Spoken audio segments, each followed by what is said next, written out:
107వ కీర్తనలో మరి దేవుని స్తుతించుట, దేవునికి కృతజ్ఞతాస్తుతులు చెల్లించుట అనే మాట మనం చూస్తాం. ఎందుకు దేవునికి కృతజ్ఞతాస్తుతులు చెల్లించాలి? ఒకటి, ఆపదలలో నుండి ఆయన విడిపించాడు. విశ్వాసి జీవితములో ప్రతి శ్రమలో, ప్రతి బాధలో, ప్రతి ఇరుకులో, ప్రతి ఇబ్బందులలో ఆయన తప్పించు దేవుడు. 34వ కీర్తనలో యెహోవా యొద్ద విచారణ చేయగా ఆయన నాకు ఉత్తరం ఇచ్చెను, నాకు కలిగిన భయములన్నిటిలో నుండి ఆయన నన్ను తప్పించెను. అందుకు ఆయనకు కృతజ్ఞతాస్తుతులు చెల్లించాలి. రెండవ మాట, ఎందుకు ఆయన కృతజ్ఞతాస్తుతులు చెల్లించాలి అంటే, తన ప్రజలను చక్కని త్రోవలో నడిపించు దేవుడు. అబ్రహాము ఏలియాజరుకు ఒక బాధ్యత అప్పచెప్పాడు. ఏలియాజరు బావి దగ్గర ప్రార్థించాడు. అద్భుతమైన విజయం ఇచ్చినప్పుడు ఏలియాజర్ దేవుని స్తుతిస్తూ తన తల వంచి దేవుని స్తుతిస్తున్నాడు. నేను మార్గ మధ్యం ఉండంగానే ఆయన నన్ను సరైన త్రోవకు నడిపించాను అనే మాట మనకి. ఎందుకు దేవుని కృతజ్ఞతాస్తుతులు చెల్లించాలంటే, చీకటిలో నుండి వెలుగులోనికి నడిపించాడు.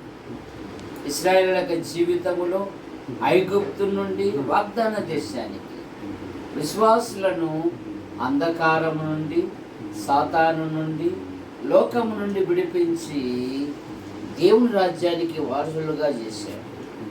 ఎందుకు ఆయనను స్తుతించాలి అంటే, ఆయన మనలను బాగు చేశాడు.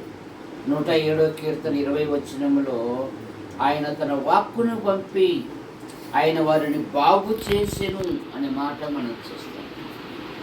ఎందుకు దేవుని స్తుతించాలి అంటే, 128వ కీర్తనలో వారి శ్రమలలో నుండి ఆయన విడిపించాడు. అందుకే నీతిమంతుని కలుగు ఆపదలు అనేకములు, వాటన్నిటిలో నుండి యెహోవా వారిని విడిపించును అనే మాట మనం చూస్తాం. ఎందుకు దేవుని స్తుతించాలి అంటే, వాని యొక్క ఎండిపోయిన జీవితాన్ని ఫలవంతంగా చేశాడు. యోసేపు జీవితంలో యోసేపు ఫలించడి కొమ్మ అనే మాట మనం చూస్తాం. ఎందుకు దేవుని స్తుతించాలంటే, వారి కట్ల నుండి ఆయన విడిపించాడు.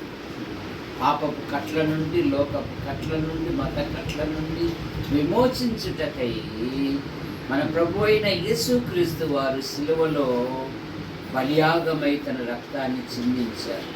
యేసు రక్తము ప్రతి పాపము నుండి మనలను పవిత్రులుగా చేయనని బైబిల్ సెలవిస్తాము.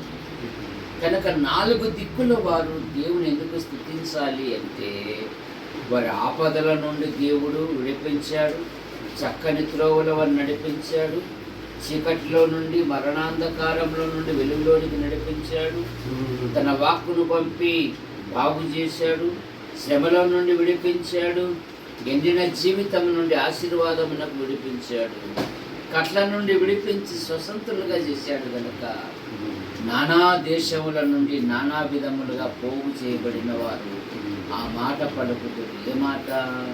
యెహోవాను స్తుతించుట మంచిది. ప్రేమించిన మా తండ్రి, మా ప్రియులు జార్జి గారు, అక్కను బట్టి స్తోత్రములు. బహుమానం ఇచ్చిన కుమారులు, వారి భార్యలు, వారి సంతానం, కుమార్తెలు, వారి భర్తల సంతానం, పెద్ద కోడలు, పిల్లలను దీవించండి. అలాగే నైనా చిన్నవాణి మరి వివాహ విషయంలో, జోషి వివాహ విషయంలో అద్భుతమైన సహాయం భార్య భర్తను దీవించండి. మంచి ఆదరణ, ఆరోగ్యము దయచేయండి. నైనా ప్రతి విధమైన అవసరాలు కూడా తీర్చమని యేసు ప్రభు నామములో ప్రార్థిస్తూ బయలుదేరుతున్నాం తండ్రి. ఆమేన్.